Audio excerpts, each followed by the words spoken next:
आपने कहा मनीष कश्यप दागदार आदमी है। किस तरीके से दागदार हैं? कुछ लोगों ने कहा कि यूट्यूब पर उनके स्टेटमेंट हैं। तो भैया यूट्यूब पर तो नरेंद्र मोदी जी का स्टेटमेंट है। नरेंद्र मोदी का भाषण सुने थे ना लोकसभा में, उनको किसी ने कोई कार्रवाई किया? मैंने फिर बताया, गंगा नदी निकलती हैं हिमालय से, बंगाल तक जाते जाते सैकड़ों छोटी बड़ी नदियां नाले गंगा में समाहित होता है। तो क्या गंगा को आप गंडक कहने लगते हैं? क्या कोसी के मिलने के बाद से गंगा को कोसी कहने लगते हैं? क्या जमुना के मिलने के बाद गंगा का रंग बदल जाता है?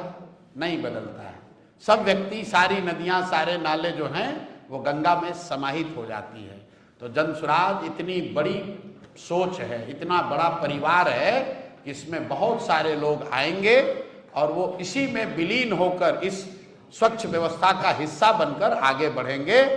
दिल्ली में यमुना आकर मिलती है गंगा में, उससे पहले उसका रंग काला है, और जैसे ही दिल्ली से निकलता है तो यमुना उसमें विलीन हो गई, उसका रंग गंगा का रंग हो गया।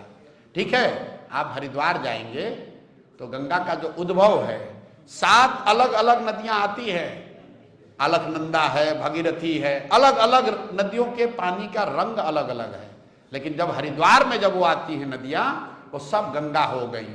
तो जनसुराज वो बड़ी व्यवस्था है जिसमें हर वो व्यक्ति जो बिहार को सुधारने के लिए अपना योगदान करना चाहता है, वो चाहे किसी भी पृष्ठभूमि का हो, चोर बदमाश हो तो उसको नहीं लिया जाएगा, लेकिन अगर वो गरीब घर का है, अगर उसके पिताजी विधायक नहीं हैं, वो किसी बड़े बाप का लड़का नहीं, ये हम लोग के यहाँ किसी को एक्सक्लूजन का क्राइटेरिया नहीं है।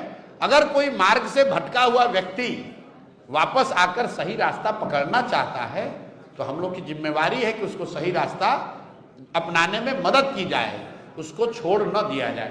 तो अगर आप गांधी को जानते पढ़े लिखे हैं, गांधी को आपने पढ़ा है, तो ये गांधीवाद है कि अगर कोई व्यक्ति अपना रास्ता रियलाइज करे कि मैंने से गलती हो गई, तो ये चाहे आप गांधी को मानते हैं तो भी ये गांधी का रास्ता है, अगर आप सनातन को मानते हैं तो भी ये रास्ता है, अगर आप इस्लाम को मानते हैं तो भी ये रास्ता है, क्योंकि हर व्यक्ति को सुधारने का, प्रायश्चित करने का अवसर मिलना चाहिए अगर वो ईमानदारी से अपनी गलती मानकर सुधार करना चाहे।